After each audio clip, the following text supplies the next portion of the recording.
Por favor, acompáñeme a Colosenses capítulo 2, versículos 6 y 7. Voy a intentar ir rápido, así que tome nota. De todas maneras vamos a tener la predicación, pero va a ser un sermón más breve. Dice así: por tanto, de la manera que habéis recibido al Señor Jesucristo, andad en Él, arraigados y sobreedificados en Él, y confirmados en la fe, así como habéis sido enseñados, abundando en acciones de gracias. Este texto, hermano, para comprenderlo quiero plantear en una idea. Usted conoce lo que son las carreras de relevo, ¿no? Las postas atléticas. Esas carreras son muy importantes porque es un equipo que va pasando, ¿cierto? Una posta, un testimonio de una persona a otra, con la idea de que este testimonio avance. Y ese mensaje, esa carrera más bien es muy singular porque importa que esta persona que está corriendo tenga toda la delicadeza y el cuidado de pasar muy bien la posta al otro y el otro tomarla muy bien, porque si la posta, el testimonio se cae, ¿cierto? Se pierde la carrera. Entonces el pasar el testimonio de uno a otro es muy relevante.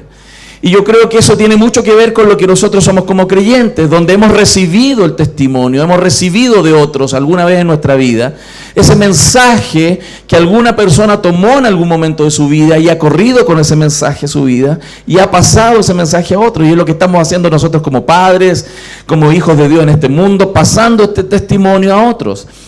Pero la carrera no sería suficiente con el solo hecho de pasar el testimonio, sino que una vez que uno recibe el testimonio debe seguir corriendo. Porque si yo no sigo corriendo y me paro a pesar de recibir el testimonio, la carrera también se pierde. Entonces tiene esa idea de pasar el testimonio, pero además seguir corriendo la carrera. Esa es la idea que el apóstol Pablo está intentando transmitir al pueblo de Dios respecto de lo que significa ser creyentes, lo que significa la vida en Cristo. Y cómo, ser cristiano no es solo recibir un testimonio, no es solo ser bendecidos con ese testimonio, sino además correr la carrera con ese testimonio. Seguir adelante en la vida para seguir corriendo y trabajando y poder entregarle a otros ese testimonio. Y esto es muy hermoso. Y Pablo entonces está explicando a este grupo de personas, a este grupo de llamada iglesia de Colosenses, lo que ellos necesitaban escuchar respecto de su cristianismo. Ustedes ya han escuchado varias semanas que Pablo estaba intentando resolver problemas de conocimiento, pero conocimiento y práctica. Porque toda doctrina, todo conocimiento que un creyente aprende en su corazón, en su vida, debe ser vivido.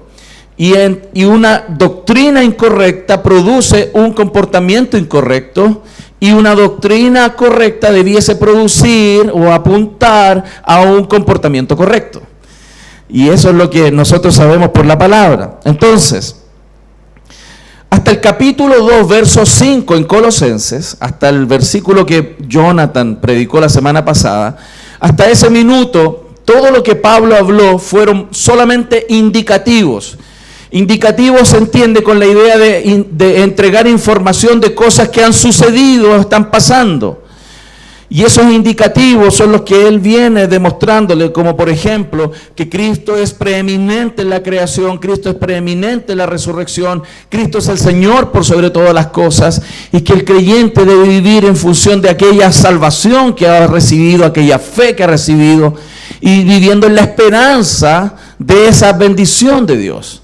Y así él desarrolla muchos aspectos que es los que hemos venido estudiando todas estas semanas.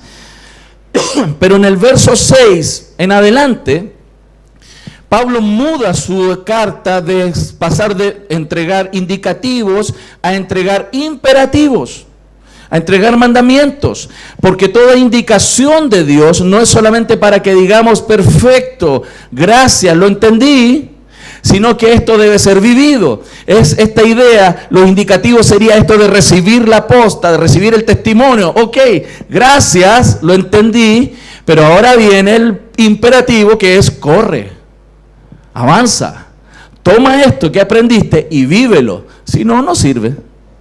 ¿Se entiende? Y Pablo aquí en este versículo, él hace esta bisagra que es muy típica del apóstol Pablo, que usted lo va a encontrar en todas sus cartas, donde él da mucha doctrina, da muchos indicativos explicando la doctrina, y en algún punto él dice entonces ahora vívelo, y empieza con todos los imperativos. O sea, ¿cuál es la respuesta coherente a aquellos indicativos? Entonces, él está dirigiéndoles a ellos a que ahora no solamente deben saber la buena doctrina, sino que ellos deben vivir y permanecer en ella.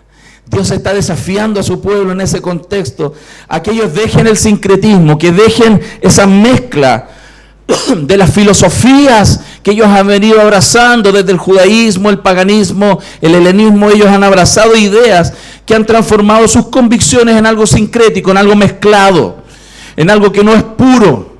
Y algo claramente que ha distorsionado sus convicciones. Entonces, lo que sucedió en esos días no es distinto a lo que sucede hoy día. No es diferente a lo que tiende a pasar dentro de la iglesia. Porque las personas, los creyentes, creemos en Jesús. Abrazamos la salvación de Cristo.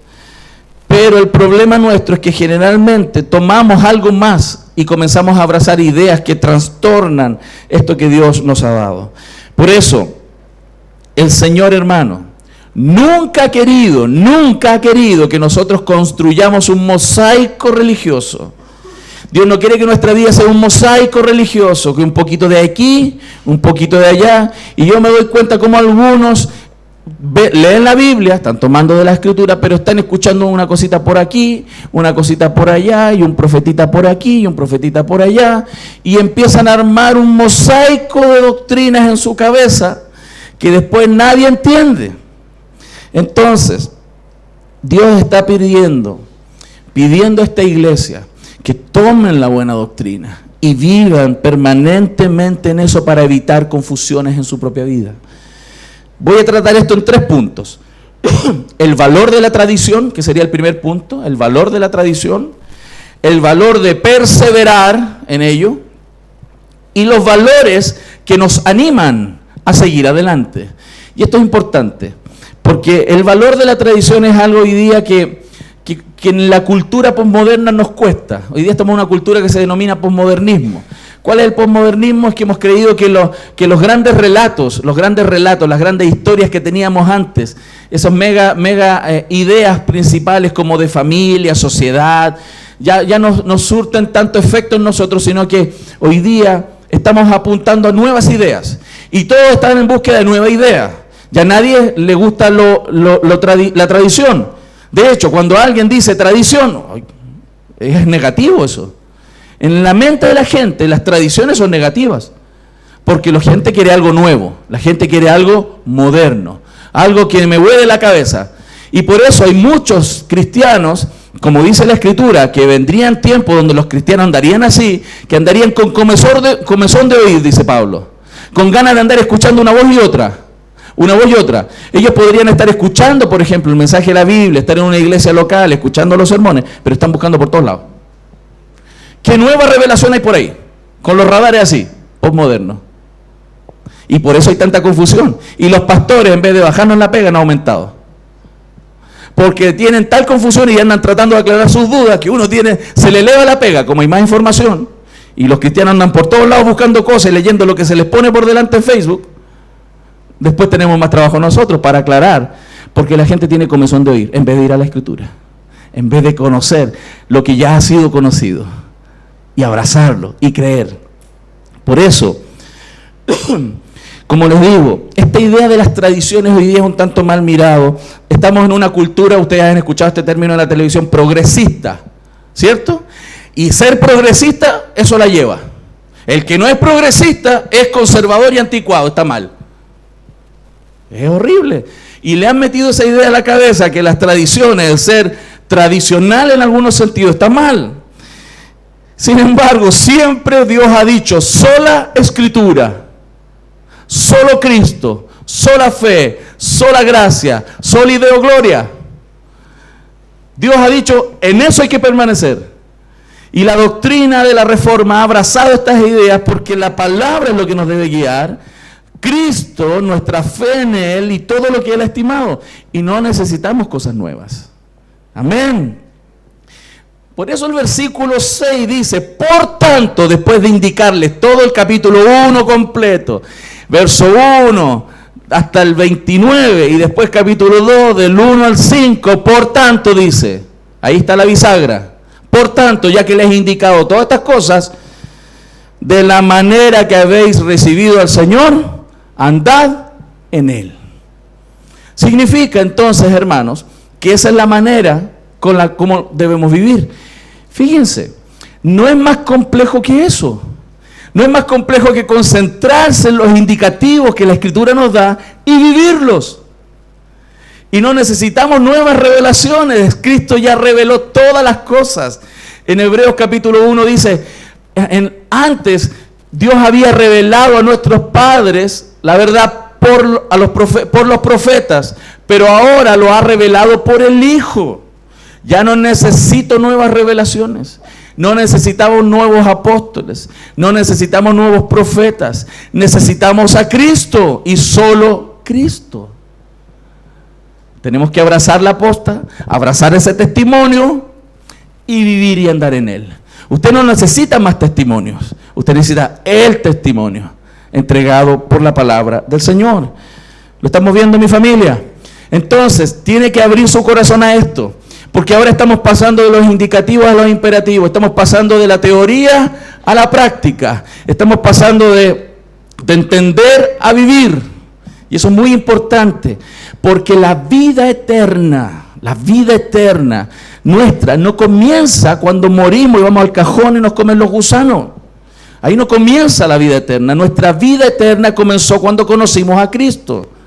Juan 17:3 dice, en esto conocemos qué es la vida eterna, en que te conozcan a ti, Padre, y a Jesucristo a quien tú has enviado. El día que conociste a Jesús y estás conociendo a Jesús, esa es tu vida eterna.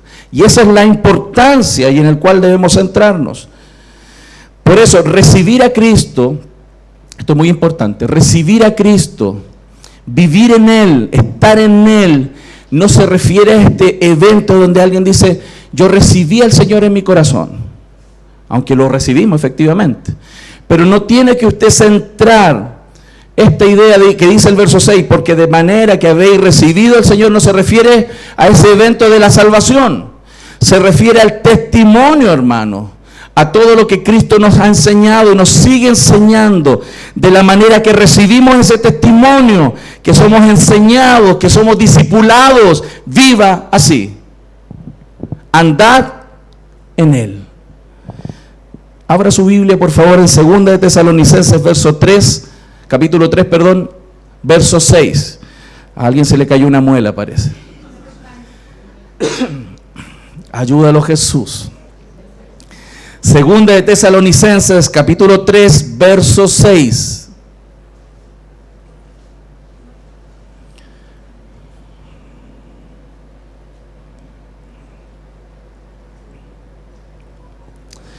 Dice así, ¿lo tiene? Estamos trabajando con Biblia hoy día, ¿no? ¿Sí? No está la pantalla. Estamos muy cómodos, parece. Ok, dice así. Pero os ordenamos, hermanos, en el nombre de nuestro Señor Jesucristo, que os apartéis de todo hermano que ande desordenadamente y no según la enseñanza que recibisteis de nosotros.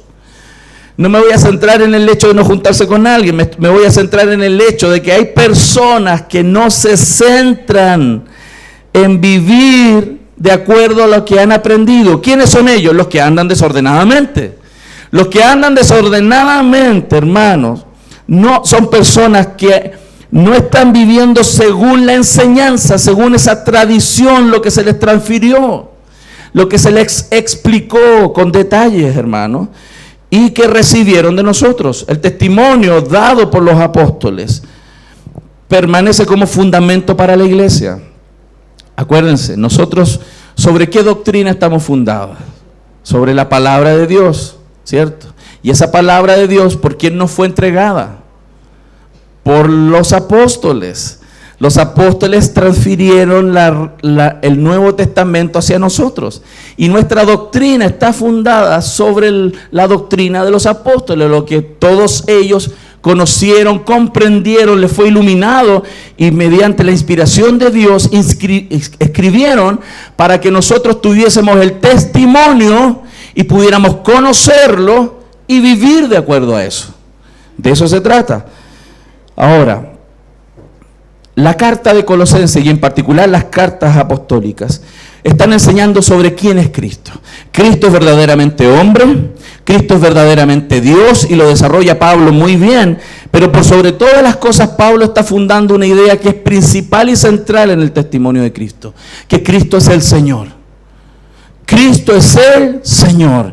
Y como iglesia, hermanos, tenemos que abrazar, y siempre hemos intentado abrazar esa idea, de que Cristo es el Señor por sobre todas las cosas. Sabemos que Cristo es el Salvador, gloria a Dios por eso. Pero antes de ser, más bien primordialmente, por sobre ser Salvador, Cristo es Señor. Y lo he dicho muchas veces desde este púlpito. La meta de Dios no era salvarnos, no. La meta de Dios no es sanarnos, no. La meta de Dios no es prosperarnos primordialmente, no. La meta primordial de Dios es ser el Señor.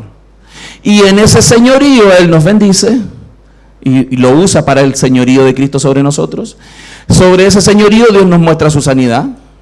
Sobre ese señorío y para ese señorío Dios nos salva. La meta es el señorío de Cristo.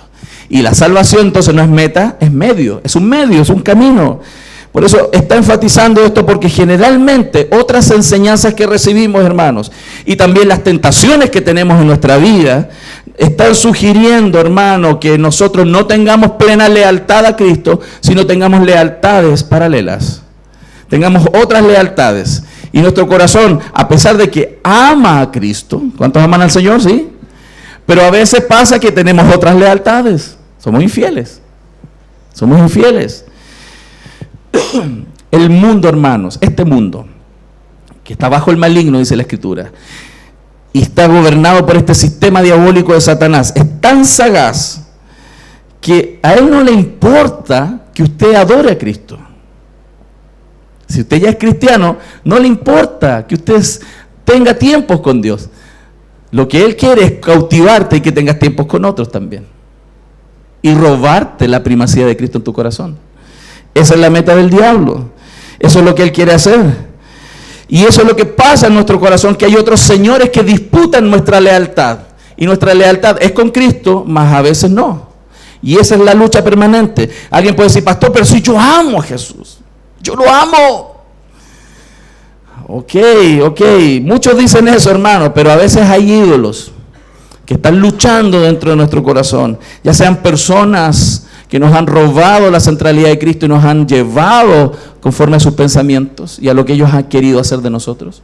Otros han sido elementos, cosas, bienes, profesiones, hobbies, etcétera, que nos han robado nuestra lealtad a Cristo. Pablo sabía muy bien, hermanos, estas enseñanzas y por eso él las atacaba con mucha autoridad. Y él era quizás un tanto, diría para nuestro contexto, un tanto violento en el sentido de argumentar fuertemente contra la iglesia. Si usted lee Gálatas, por ejemplo, en Gálatas capítulo 3, el capítulo 1 de Gálatas, Pablo cuando reprende a la iglesia dice, ustedes son tontos, le dice. Así usa una palabra que es necio, es tonto. Le dice a la iglesia Gálatas, ustedes son tontos. ¿Quién os fascinó? ¿Quién les engrupió, hermano, en buen chileno? ¿Quién les emboló la perdiz, diría otro por ahí, ¿no? Para creer algo que no es. ¿Cómo son tan tontos? Le dice. Porque nuestro corazón, que debiera ser leal a Cristo en todos los sentidos, tiende a ser desleal y idolatra otras cosas. Y como les decía, hay personas que les gusta lo novedoso solamente y están siempre buscando lo novedoso. Y de lo que hablan es lo último que leyeron. De eso hablan. Tú conversas con alguien y te das cuenta al tiro. ¿Qué está hablando? Lo último que leyó. El último libro que leyó, el último WhatsApp que leyó, el último Twitter de un predicador, eso es su tema. pero no está construyendo su doctrina, no tiene sabiduría para construir su propia doctrina, sino que siempre está leyendo la novedad del día. Y esos nunca crecen, porque necesitan arraigarse en el testimonio, necesitan ellos profundizar el testimonio que les ha sido pasado, necesitan abrazarlo en su corazón y creerlo y vivirlo, más que estar buscando siempre nuevas cosas, nuevas noticias. Es como la noticia del día. ¿Qué versículo hay hoy día? ¿Qué novedad hay para hoy día? Es como el horóscopo, ¿no? ¿Qué nos traen las estrellas hoy día? Es como decir, el pancito de vida. ¿Cuál es la palabra de Dios para mi día? Dios no funciona así. Dios quiere que tomes todo el testimonio, y lo vivas y lo pongas por obra.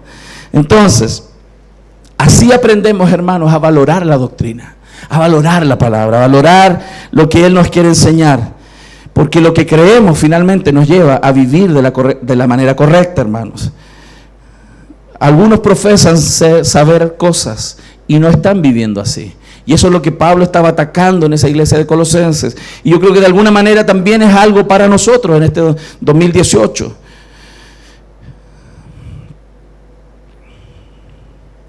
Hay personas que tienen conceptos en su mente, ideas bien puestas, pero no han decantado, como se dice, no han decantado, no han bajado de la mente al corazón.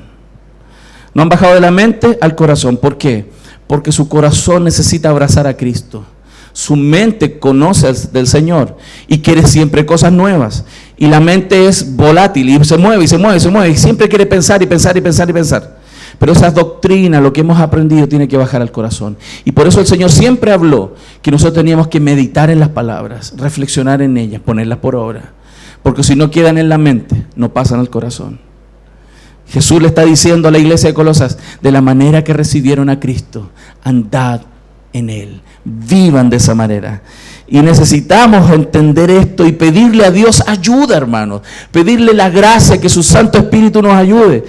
Algunas personas no se dan cuenta que el Espíritu Santo es el Espíritu de santidad, el que nos santifica, pero ese mismo Espíritu que nos santifica. Hay personas que dicen, Espíritu Santo, Dios, cámbiame. ¿Han escuchado alguna oración por ahí así? Señor, ya no quiero ser así, cámbiame. ¿Y a quién están clamando? Al Espíritu de santidad, a Dios, para que los transforme.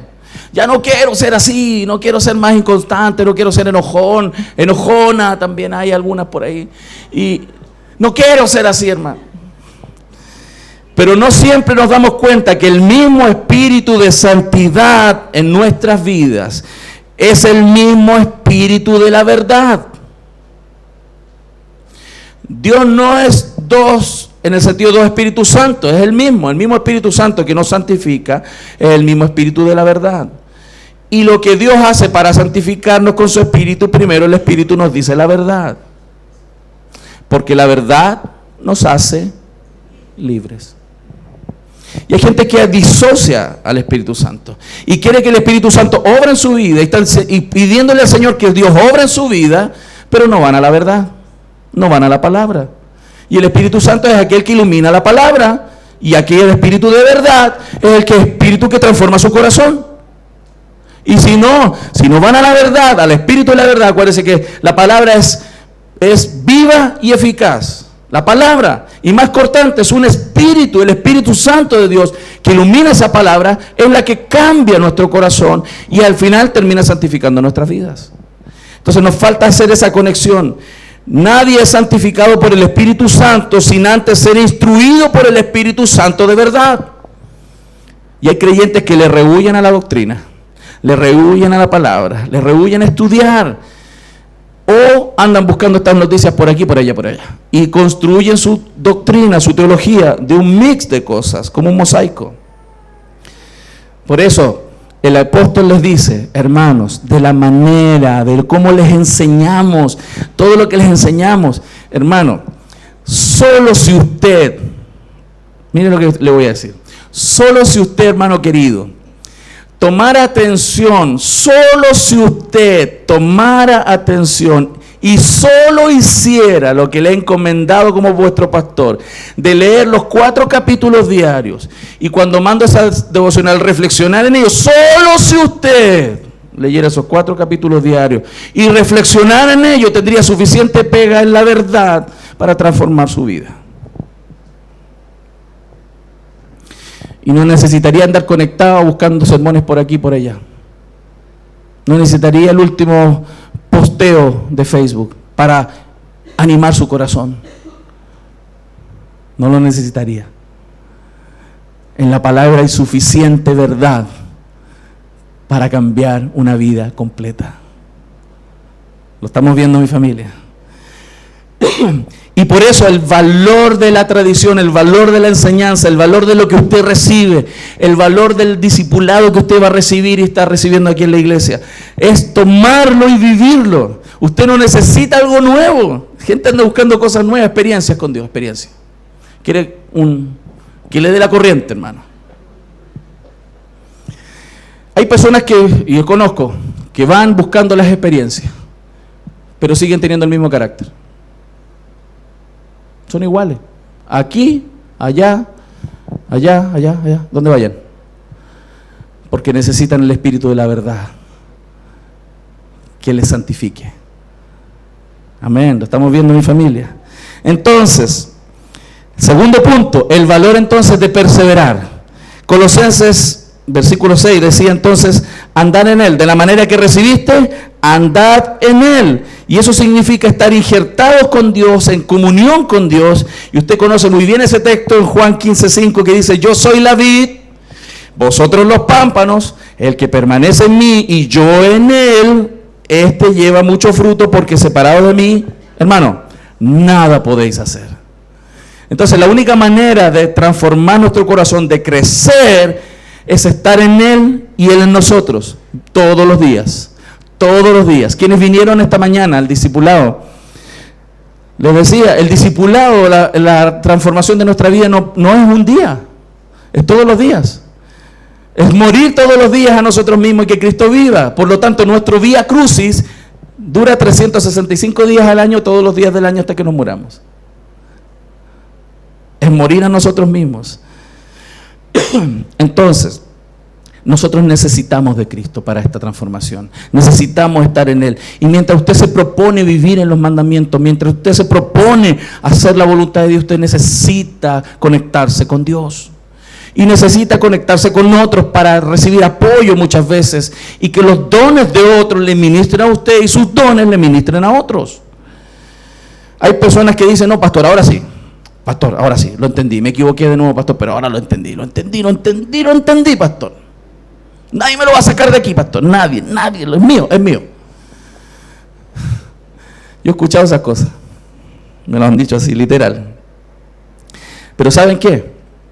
Eso tiene más que ver con lo que ellos van a intentar hacer que lo que Cristo puede hacer en ellos.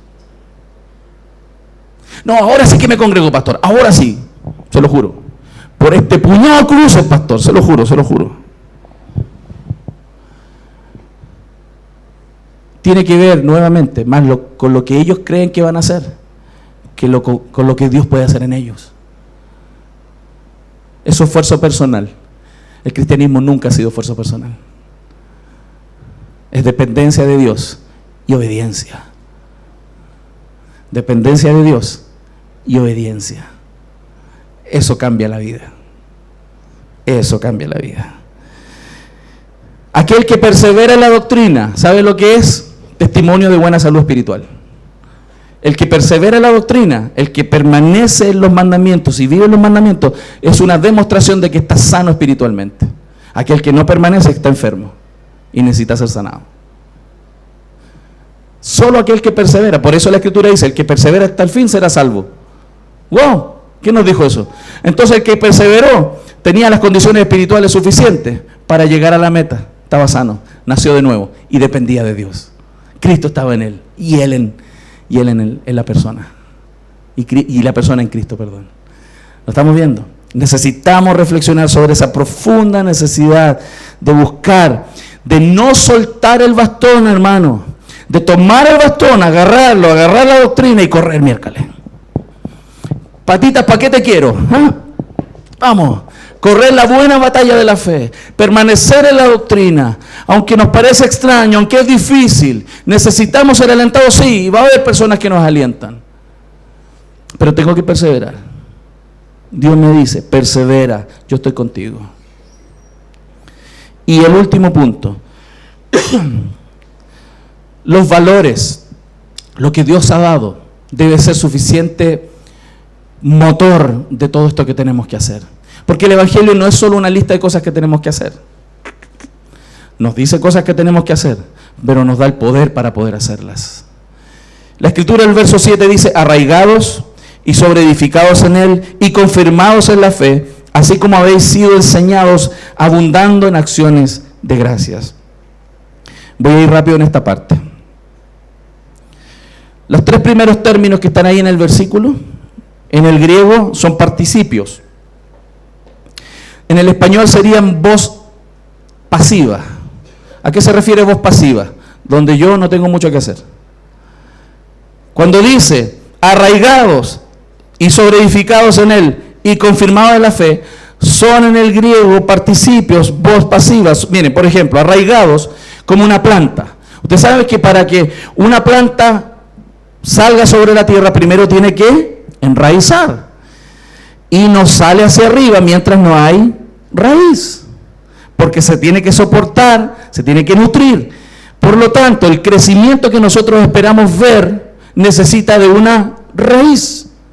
Esa raíz es estar puesto en Cristo. ¿Y saben quién hizo eso? Cristo. No usted. Dios lo puso ahí. Dios lo enraizó. Después dice, sobre edificados, Dios está edificándonos en Cristo. Dios lo está haciendo. Nosotros colaboramos, mas Dios nos está haciendo. Y confirmados, es esta idea de un documento firmado, como ratificados. Estamos con un contrato hecho entre Dios y nosotros que nadie puede borrar. Ustedes, dice la Escritura, que nosotros somos hijos de Dios para siempre. Somos sus hijos, somos escogidos de Dios, santos. Imagínense todo lo que dice. Ahí hay un contrato firmado por Jesús con la sangre de Cristo que nadie puede borrar. Y le puso un timbre, un sello que es las arras de nuestra herencia, el Espíritu Santo en nosotros. Esos tres términos ahí son voz pasiva. Nosotros lo recibimos. Recibieron esto, hermanos. Hermanos, lo recibieron. Dios se los dio. Ustedes son solo receptores de esa misericordia tan grande. Y Dios les dice entonces, andad en mis palabras. Yo te enraicé, yo te ayudo a edificar y yo firmé un documento que nadie te va a apartar de mi mano. Nadie. Nadie te va a robar. Y la cuarta respuesta que dice el texto ahí, así como habéis sido enseñados, abundando en acciones de gracias. La cuarta es la respuesta nuestra. El cuarto término ahí es nuestra respuesta. ¿Y sabe cuál es la respuesta? Abundando en acción de gracias. ¿Qué tenemos que hacer? Abundar en acciones de gracias. No quiero que usted tenga esa idea que usted dice, pero si yo le doy gracias al Señor. Yo me levanto y le digo, Señor, gracias por este día. Y después cuando estoy en la comida, gracias por esta comidita, Señor. Y después, gracias por esto. No. Dice, acciones. Muchas acciones que demuestran cuán agradecido estoy. Cuando Dios me dice algo que yo no quiero hacer, cuando Dios me está pidiendo algo que me cuesta hacer, y yo lo hago para Dios, le estoy dando acción de gracias. No es que usted diga, gracias Señor por el pancito. Aunque hay que hacerlo, ¿no? Sea agradecido en todo. Pero aquí está hablando de abundar en acciones, en muchas maneras, con las cuales yo digo, Señor, tu palabra es la verdad y la voy a vivir. Yo quiero vivir como tú, y eso le demuestra que somos agradecidos por habernos salvado del infierno, hermano. Si no, somos como el pueblo de Israel, solo de labios me honran, pero su corazón en la práctica está lejos de mí. Las acciones de gracia son mucho más que decir gracias.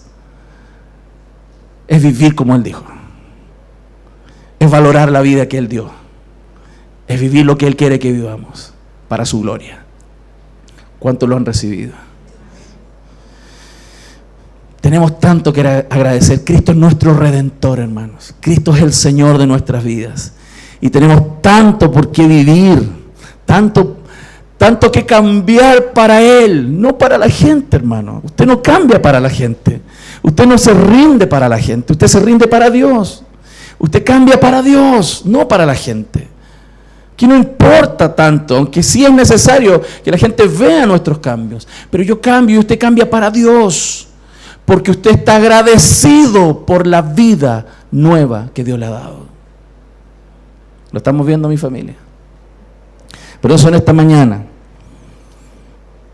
yo confieso mi necesidad de Cristo. Yo necesito de Cristo.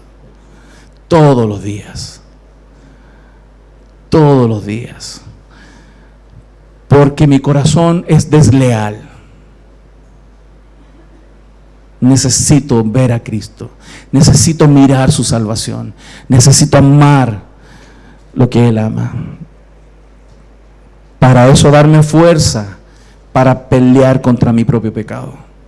Yo no tengo que tener tanta fuerza para resistir los problemas que tengo con otra gente. Aunque hay problemas con otra gente. Esposo, esposa, amigo, vecino, suegras también aparecen por ahí. Hay de todo tipo de demonios que solo con ayuno y oración salen. Hasta hay que sacarlos de la casa, algunos. Hermano,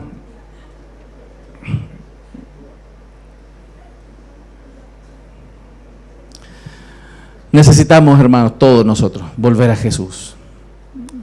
Tomar ese testimonio y andar en esto. Y si a usted le cuesta, pida ayuda de Dios y de los que tiene al lado. Si aquel que cree que puede vivir la vida cristiana solo, se va a arruinar. Se va a arruinar. No se puede. Jesús nos puso en un cuerpo para vivir juntos. Amén. ¿Cuánto le dan un aplauso al Señor por su palabra? Amén.